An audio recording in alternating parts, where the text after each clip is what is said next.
आत्म सिद्धि शास्त्र में सदगुरु की महिमा का कृपालु देव ने जो महिमा का वर्णन किया, ऐसा वर्णन कहीं भी नहीं पाया जाता, और विशेष करके प्रत्यक्ष सदगुरु की महिमा का। और उसका कारण यह है कि कृपालु देव के प्रत्यक्ष सदगुरु कोई नहीं थे, और जिनके पास में जो वस्तु न हो उन्हें और महिमा आती है कि सचमुच ये होते तो।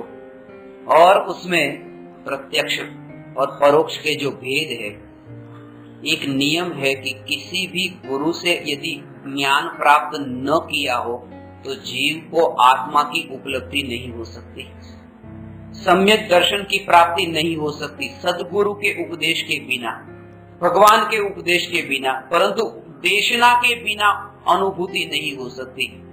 फिर वह देशना इस भव में हो या पूर्व भव की हो, परंतु होती अनिवार्य रूप से है, होती ही होती है।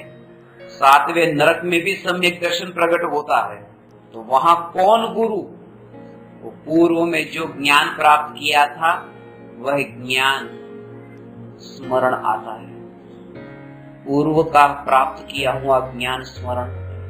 एक ये नियम है कि जो जलता हुआ दिया है वही दिया नहीं जलते हुए दिए को जला सकता है, बुझा हुआ दिया नहीं जलते हुए दिए को कैसे जलाएगा? इसलिए ज्ञानी ही ज्ञानी होने में निमित्त होते हैं, अज्ञानी नहीं। तो वहां यदि ज्ञानी न हो तो ऐसा कि कोई घटना ऐसी घटी, आप रास्ते से जा रहे थे, अकस्मात हुआ, बहुत से लोगों का मरण हुआ, आप अपनी नजरों से देख रहे और आपको क्षणिक का बोध हुआ और नित्य की अनुभूति हुई, और आप कहेंगे कि प्रत्यक्ष सदगुरु, वहां गुरु तो कोई थे ही नहीं, इस भाव में तो हमें कुछ पता ही नहीं, ये क्या हो गया? हो सकता है ऐसा भी। उसमें क्या होता है?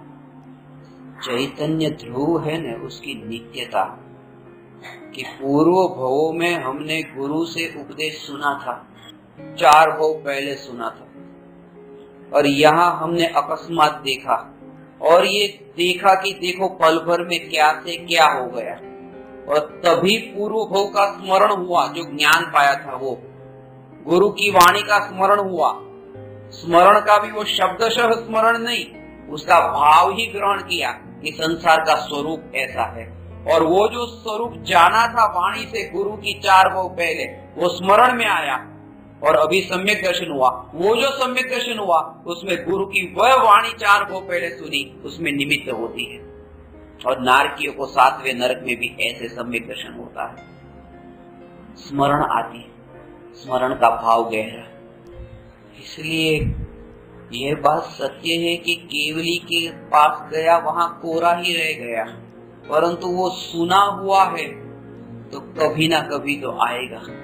स्मरण में कोई घटना घटी तो क्षणिक का बोध और नित्य की अनुभूति में वह कारण बनेगा, व्यर्थ नहीं जाएगा। इसलिए आज भी यदि वो कोई सुन रहे हैं तत्व की बात, तो व्यर्थ थोड़ी जाएगी, वो कहीं ना कहीं वो कारण बनेगी। महावीर भगवान ने सिंह की पर्याय में जो सम्यक दर्शन हुआ, तो उस समय तो इतना समय कहा था कि वो सब घंटों का प्रवचन थोड़ी चला था, परंतु पूर्व भव में मारीची की अवस्था में जो वाणी तो सुनी थी ने, आदिनाथ भगवान की सुनी थी, भले विरोध किया था, भले जची नहीं थी, रुचि नहीं थी, परंतु ध्यान से सुनी तो थी। क्योंकि विरोध करने के लिए भी लोग ध्यान से सुनते हैं, विरोध करेंगे क्या?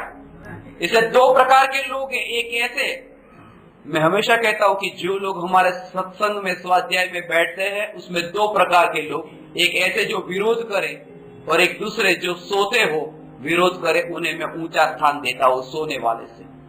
क्योंकि वो कम से कम सुनता तो है, वो सुनता है तो कब अभी ना कह रहा है, सिर्फ हाँ कहने की ही देरी है, और वो तो कुछ भी नहीं, अभी ना भी नहीं कह रहा है, हाँ भी नहीं कह रहा है। इसलिए सोने वाले से विवाद करने वाला भला है।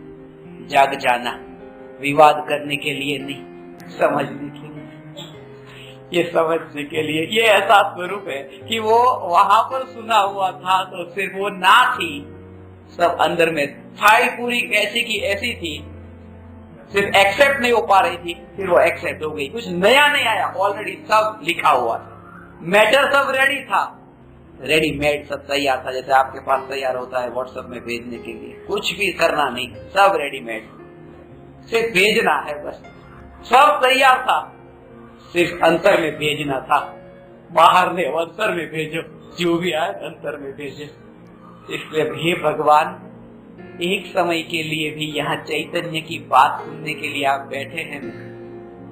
हम दावे के साथ कहते हैं आप निश्चित रूप से भव्य जीव है और निश्चित रूप से निकट काल में चैतन्य की उपलब्धि होगी ही होगी। इतना बोध बना रहे, अनित्यता की असारता का, और भावुक होकर के भावना में न बैठ जाए। इस अनित्य संसार में संभावना